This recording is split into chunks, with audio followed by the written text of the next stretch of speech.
District size and electoral spending.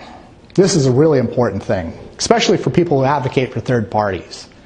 The bigger the district, the more money you need to run. And I've done a really good analysis on a wide variety of states over a 4-year period of time. You have New Hampshire, the winners spend $1,000. The losers spend $1,000. And the average district size, if they had all had single-member districts, is 3,000 people.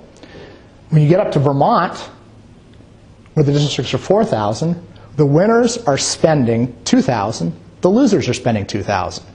Not only that, turnover drops. So it becomes more difficult to unseat an incumbent. The bigger the district, the harder it is to beat an incumbent.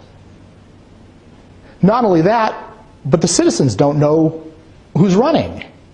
And you start depending on R or D. You start looking up and down the ballot and you'll vote for somebody because they're a certain political race. When the district gets smaller, you get to say, well, that's Joe, or that's James. And you can say, I know that person, I trust him, and you're voting for him because you trust him. And again, they get to inform you, they get to tell you what's going on. Crucial, what we're so far from. So when the district size get really big, especially like in California, the winners are spending, at this point in time, 10-to-1 to what the losers are spending. So I think it was 1998 in California, the district size were 410,000.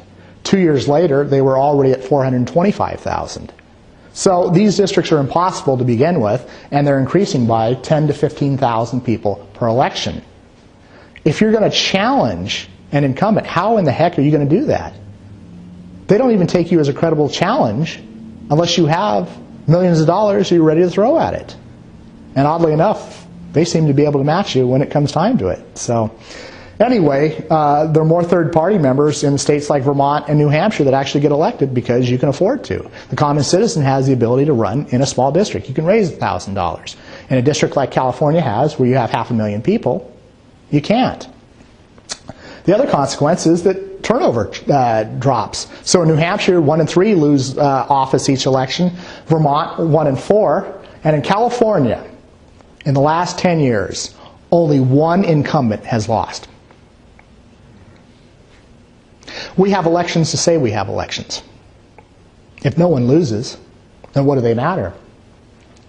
I guess the favorability rating in California dropped to 15% at one point in time. 15%. And everybody gets reelected. Carol Mignon is the only person who has lost, the only incumbent who's lost in 10 years.